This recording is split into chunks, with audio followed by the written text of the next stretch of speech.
Fala galera, tudo bem com vocês? Professor Brunão aqui para a gente poder fazer a nossa correção, pessoal. A gente tem que fazer os nossos preenchimentos, a correção da apostila, tá bom?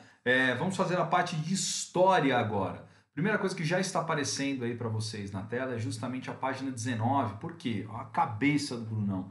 Eu fiz a correção na aula anterior justamente do aplicando, que é o exercício que vem depois, tá vendo? Ó, o da página 20, mas eu esqueci de passar para vocês a correção da página 19, então me desculpe, vamos fazê-la de maneira muito rápida. Como vocês sabem, o final dos capítulos sempre tem essa espécie aí de caminho das palavras, enfim, que é na verdade uma espécie de mapa mental para você poder justamente sintetizar, resumir o conteúdo e saber do que estamos falando, tá? Então é algo que você vai bater o olho depois e vai lembrar mais ou menos o caminho da aprendizagem, beleza?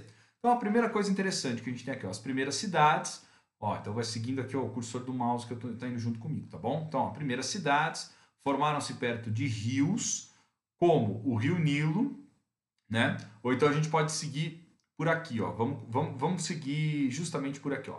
Então, ó, primeiras cidades formaram-se perto de rios, né? Que possibilitaram a produção agrícola com o trabalho de... Quem que eram aqueles que trabalhavam na produção agrícola, principalmente no Egito? Eram justamente os camponeses e os escravos. Então aqui você vai escrever camponeses e escravos, beleza?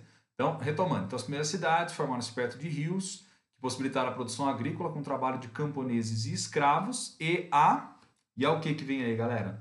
E é o processo justamente o que permitiu? De sedentarização. Lembra que eu falei para vocês que essas sociedades hidráulicas são aquelas que justamente vão possibilitar o processo de sedentarização. Então, você vai colocar aqui sedentarização. E a sedentarização deu, dando origem às cidades e a organização de lembra o que aconteceu no Egito, que foi a primeira organização de um Estado, ou seja, uma nova forma de organização política. E a organização de um Estado. Beleza? Até aqui? Show! Vamos seguir agora o outro caminho. Ó. Então, as primeiras cidades formaram-se perto de rios, como o Rio Nilo, onde surgiu nomos e dinastias, né, formadores do Império Egípcio.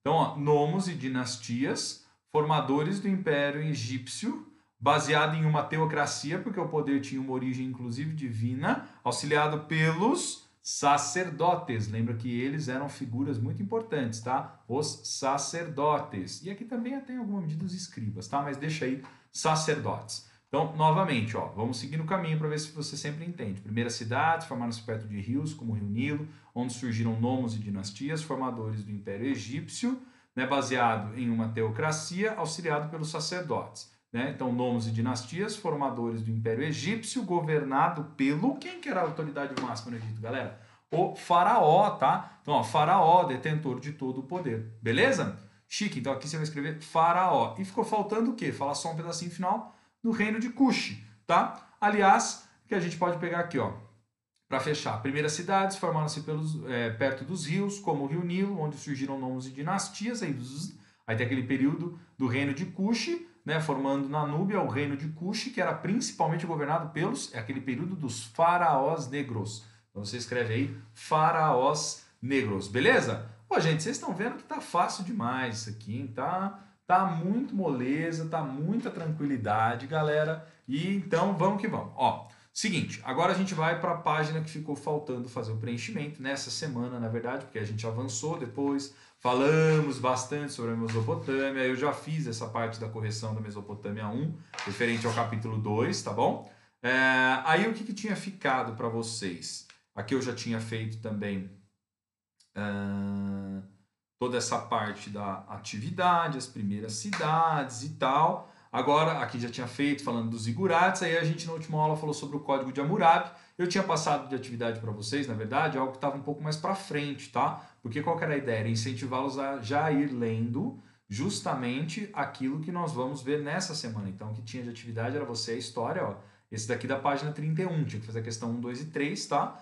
E essa daqui eu vou deixar para corrigir na próxima semana, vocês vão entender o porquê, porque na aula de hoje eu vou tratar de maneira mais aprofundada sobre esse assunto, tá? Aqui eu tinha passado já de maneira antecipada para que vocês já fossem acompanhando a matéria, fizessem uma primeira leitura para estarem mais preparados para a aula, tudo bem? Mas vamos lá então, galera. O que eu vou fazer que ficou faltando aqui, ó? A gente estava falando da Mesopotâmia e ficou faltando, quando a gente falou da Mesopotâmia, principalmente aqui da parte do Código de Hammurabi, enfim, né, do Império Babilônico, ficou faltando fazer o preenchimento da página 27 da questão 1 e 2. Então, o que a questão 1 e 2 está? Está falando do Código de Hammurabi, que a gente lembra aquelas leis duras, né, a lei do talião, olho por olho, dente por dente, enfim.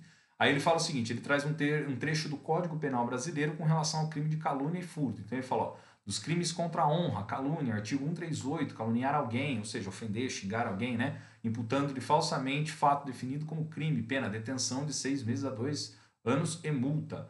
Do furto, né, artigo 155, subtrair para si ou para outra em coisa alheia, móvel, pena, reclusão de 1 a 4 anos e multa, tá certo? Então acontece, furtar quando você roubou e ninguém viu, tá? Então essa que é a ideia aqui.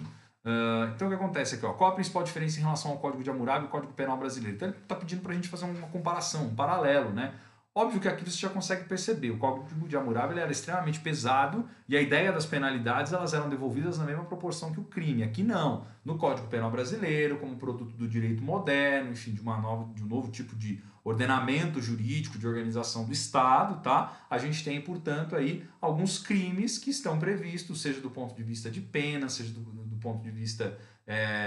aliás, através das penas, seja do ponto de vista de detenção, de reclusão, de pagamento de cestas básicas, enfim, tem uma série delas a depender do crime, tá certo? Tudo isso está tipificado, ou seja, está explicado no Código Penal. Então vamos pegar o primeiro aqui só para que a gente possa responder, fazer uma resposta bacana na página 37. Você pode escrever da seguinte forma, ó.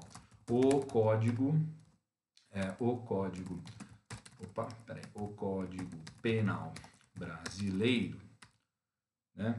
Brasileiro prevê, né? Porque ele está prevendo ali, para os indivíduos que cometem algum tipo de crime, penas, vírgula, como a prisão, que tem como principal objetivo a reeducação, né, daqueles que cometeram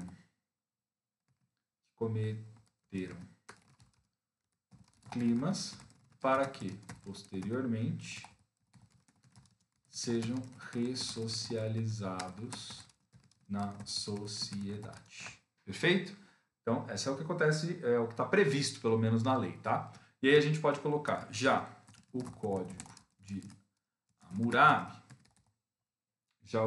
Hammurabi, determinava, né, na verdade, penalidades semelhantes ao crime cometido pelo infrator. Beleza? E acho que fica legal essa resposta. Vamos para a perguntinha 2 dessa página e aí a gente fecha a correçãozinha de hoje. Lembrando que, então, aquelas atividades que eu havia passado, de 1 a 3, tá bom? A gente vai fazer depois na próxima aula. Então, você acredita que as penas impostas no Código de Hammurabi variavam de acordo com o grupo social que o indivíduo pertencia?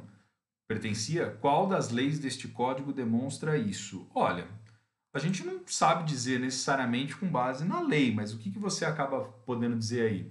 Que no fundo, a ideia era de equidade, era de igualdade, né? Todo aquele que justamente infringisse a lei seria penalizado. Obviamente que talvez você pode pensar que aqueles que estivessem mais próximos ali principalmente do imperador, enfim, aqueles que estavam mais próximos ali do poder, talvez desse uma brandada aí na hora da execução da lei, mas em tese não é isso que está previsto no código. Então vamos escrever assim, ó. O que a gente pode pensar? Aliás, vamos dizer o seguinte, tinha alguns condicionantes quando a gente considera, por exemplo, sim, a questão da diferença, principalmente em relação aos escravos naquela sociedade, viu, pessoal? Por quê? Porque os escravos quase que não são vistos como gente, né? Os escravos são vistos como coisas, né? Como um produto. Então, vamos pegar essa parte que eu acho que fica mais legal para a gente tentar mostrar a diferença que o exercício pede. Então, vamos escrever assim, ó, a lei, se um homem, porque a própria apostila traz isso de exemplo, se um homem cegou o olho de outro homem, o seu próprio será cegado. Mas, se foi o olho de um escravo, né, pagará metade do valor desse escravo. Ou seja, a distinção, né, na aplicação da lei, como eu disse, a depender de qual camada social, de qual parte que nós estamos falando ali afetada dentro da sociedade à época, que era extremamente também estratificada de cima para baixo, né? Então, escravo. Isso demonstra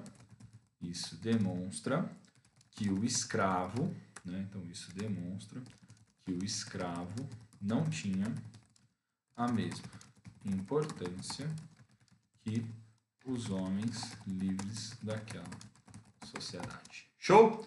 Acho que fica legal, então, essa resposta aí para vocês, galera. Belezeira? Então, com isso, a gente vai encerrando. Correçãozinha rápida hoje. Semana que vem, então, como eu disse para vocês, a gente vem aqui na página 31, depois que vocês assistirem a Mega Blaster Master Topzera aula de hoje, e aí eu faço a correção da 31, tá bom? Abraço do Brunão para vocês, pessoal. Valeu!